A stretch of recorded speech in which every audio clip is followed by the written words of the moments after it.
Joshila P V വയനാട്ടിൽ നിന്ന് ചേരുന്നുണ്ട്. ജോഷില, ഒരുപക്ഷെ വയനാട്ടിലെ കോൺഗ്രസിൻ്റെ മറ്റൊരിര, അവിടെ നിരവധി പേർ സംഘടനാ പ്രശ്നങ്ങളുടെ പേരിൽ കോൺഗ്രസ്സുകാരായവർ ആത്മഹത്യ ചെയ്തു.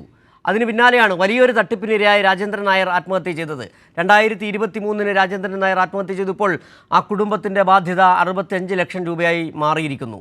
കോൺഗ്രസിൻ്റെ ജില്ലയിലെ സമുന്നതരായ നേതാക്കൾ, ആ കോൺഗ്രസിൻ്റെ ഉന്നതരായ നേതാക്കൾ തന്നെയാണ് അവിടെ ഈ തട്ടിപ്പിന് നേതൃത്വം നൽകിയത്. എബ്രഹാം ഉൾപ്പെടെയുള്ളവർ ജയിലിൽ കിടക്കേണ്ടി വരുന്ന സാഹചര്യം ഉണ്ടായത്.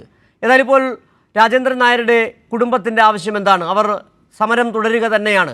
65 ലക്ഷം രൂപ, 70,000 രൂപയാണ് എന്ന് തോന്നുന്നു രാജേന്ദ്രൻ നായർ ബാങ്കിൽ നിന്ന് വായ്പയെടുത്തത്. അത് 35 ലക്ഷം എന്ന് വ്യാജ രേഖകൾ ചമച്ച് 35 ലക്ഷം രൂപ എടുക്കുന്നു.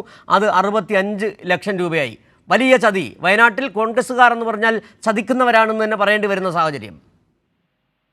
സിജു, 2023 മെയ് 29 പുൽപ്പള്ളി കേളക്കവല കിഴക്കേ ഇടയിലാത്ത രാജേന്ദ്രൻ നായർ ജീവൻ ഒടുക്കിയത്. ആകെയുള്ള 70 സെന്റ് ഭൂമി പണയപ്പെടുത്തിയാണ് 70,000 രൂപ വായ്പയെടുത്തത്. എന്നാൽ കോൺഗ്രസ് നേതാക്കൾ രാജേന്ദ്രൻ നായർ അറിയാതെ സ്ഥലത്തിന്റെ ആധാരം ഈടാക്കി 24,30,000 രൂപ തട്ടിയെടുത്തു എന്നുള്ളതാണ് വാസ്തവം. ഇതിൽ 35 ലക്ഷം രൂപ തിരിച്ചടയ്ക്കണമെന്നാവശ്യപ്പെട്ട് ബാങ്കിൽ നിന്ന് നോട്ടീസ് ലഭിച്ചപ്പോഴാണ് രാജേന്ദ്രൻ നായർ അടക്കം ഈ സംഭവം അറിയുന്നത്.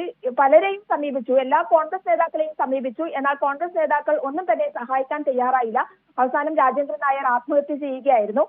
വേറെ വഴിയൊന്നുമില്ലാത്ത ഒരു സാഹചര്യത്തിൽ ഇപ്പോഴും ആ കുടുംബം ഈ ഒരു കടബാധ്യതയുമായി മുന്നോട്ട് പോയിക്കൊണ്ടിരിക്കുകയാണ്. രാജേന്ദ്രൻ നായരുടെ കുടുംബത്തിന്റെ ബാധ്യത ഇപ്പോൾ 65 ലക്ഷത്തോളം ആയിരിക്കുകയാണ്. കുടുംബം എന്ത് ചെയ്യണം എന്നറിയാതെ നിൽക്കുന്ന ഒരു സാഹചര്യത്തിലാണ് അദ്ദേഹത്തിന്റെ അച്ഛൻ ശ്രീധരൻ നായരും രാജേന്ദ്രൻ നായരുടെ ഭാര്യ ജലജയും മക്കളായ ശ്രീജിത്ത്, രാംജിത്ത് എന്നിവരും പുൽപ്പള്ളി സഹകരണ ബാങ്കിന് മുന്നിൽ സമരം ആരംഭിച്ചത്.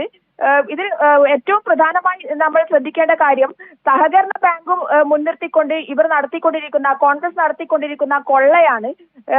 പല കാലങ്ങളിലായി കോൺഗ്രസിന്റെ ഇരകളായി ഒരുപാട് പേർ ആത്മഹത്യ ചെയ്യേണ്ടി വരുന്ന ഒരു സാഹചര്യം കൂടി വയനാട് സംജാതമായിട്ടുണ്ട്. എന്നിട്ട് പോലും ഇതിനെ ഒന്ന് നന്നാക്കാനോ അല്ലെങ്കിൽ ഇതുമായി ബന്ധപ്പെട്ട് എന്തെങ്കിലും പ്രശ്ന പരിഹാരത്തിനോ അല്ലെങ്കിൽ സഹകരണ ബാങ്കുകളെ ഇത്തരത്തിൽ ദുരുപയോഗം ചെയ്യുന്നതിനെതിരെയോ ഒരു നടപടി പോലും എടുക്കാൻ അല്ലെങ്കിൽ ഇതുമായി ബന്ധപ്പെട്ട് എന്തെങ്കിലും ഉപദേശം നൽകാൻ പോലും KPCC നേതൃത്വമോ കേന്ദ്ര നേതൃത്വമോ ഒന്നും തന്നെ ഇതുവരെ തയ്യാറായിട്ടില്ല എന്നുള്ളതാണ്. ഈ ഒരു സഹകരണ ബാങ്കിന്റെ നിയമനവുമായി ബന്ധപ്പെട്ടാണ് നേരത്തെ NM വിജയനും മകനും ആത്മഹത്യ ചെയ്യേണ്ടി വന്നത്. ഇത്തരത്തിൽ സഹകരണ ബാങ്കുമായി ബന്ധപ്പെട്ടാണ് എല്ലാ ഗ്രൂപ്പ് വഴക്കും എല്ലാ തരത്തിലുള്ള പ്രശ്നങ്ങളും ഉണ്ടായിക്കൊണ്ടിരിക്കുന്നത്. പലരുടെയും പേരിൽ, അതായത് കർഷകർ ഒന്നും അറിയാതെ ഇവിടെ നിന്ന് വായ്പ എടുക്കാൻ പോയാൽ അവിടെ ആ വലിയ തുക ഇവരുടെ പേരിൽ എഴുതി ചേർത്തുകൊണ്ട്, അത് കർഷകർ അറിയാതെ തന്നെ എഴുതി ചേർത്തുകൊണ്ട് വലിയ തുകയുടെ കടബാധ്യത ഇവർക്ക് വരുത്തി വെക്കുന്നു. ബാക്കി തുക ഇവർ അപേക്ഷിച്ച തുക അവർക്ക് നൽകുകയും അതിനപ്പുറം എഴുതിയെടുക്കുന്ന തുക കോൺഗ്രസ് പങ്കുവെക്കുകയും ചെയ്യുന്ന ഒരവസ്ഥയിലേക്ക് പോകുന്നു. ഇതൊന്നും തന്നെ ഓഡിറ്റിങ്ങിനോ അല്ലെങ്കിൽ മറ്റെന്തെങ്കിലും കാര്യത്തിനോ കൃത്യമായി രേഖകൾ ഉണ്ടാക്കിയോ വിലയിരുത്താൻ തയ്യാറാകുന്നില്ല.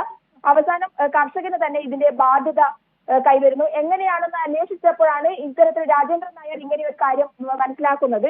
എന്നാൽ ഇതുപോലെ ഒരുപാട് കർഷകരെ ഇത്തരത്തിൽ വഞ്ചിക്കുന്ന ഒരു നിലപാടിലേക്ക് കോൺഗ്രസ് നേതൃത്വം മാറുന്നു, സഹകരണ ബാങ്കുകളെ അടിസ്ഥാനപ്പെടുത്തി എന്നുള്ളതാണ്. ഇത്തരത്തിൽ 38 കർഷകർ ഇതിന്റെ ഇരകളായി എന്നാണ് പറയുന്നത്. 7.62 കോടി രൂപ ഇത്തരത്തിൽ തട്ടിയെടുത്തു എന്നുള്ളതാണ് കണക്ക്. എന്തായാലും അന്ന് വഞ്ചനാ കുറ്റത്തിന് അറസ്റ്റിലായ എബ്രഹാമിനെ നമുക്കറിയാം.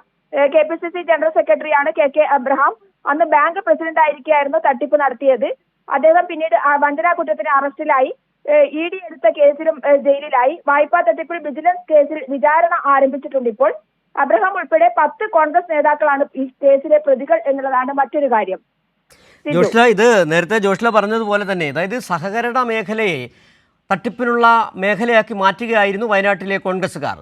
NM വിജയൻ എന്ന് പറയുന്ന ആ DCC ട്രഷറർ ആത്മഹത്യ ചെയ്തത് 42 പേരിൽ നിന്ന് അനധികൃതമായി നിയമനത്തിനായി പണം വാങ്ങി. അത് IC ബാലകൃഷ്ണനും ND അപ്പച്ചനും ആവശ്യപ്പെട്ടതിൻ്റെ അടിസ്ഥാനത്തിൽ പണം വാങ്ങുന്നു. നിയമനം നൽകാതിരിക്കുന്ന സാഹചര്യത്തിൽ ആ 42 പേരും NM വിജയൻ്റെ വീട്ടിലേക്ക് ചെല്ലുന്നു.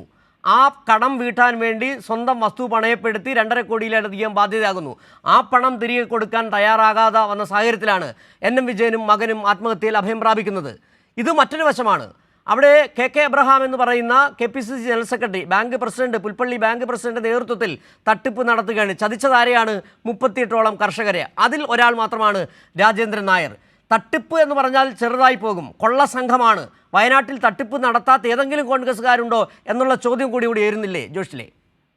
തീർച്ചയായും സിജു, അതിലാണ് അല്പമെങ്കിലും സത്യസന്ധത കാണിക്കാൻ തയ്യാറായ ശരി ജോഷ്ല, തുടരുക.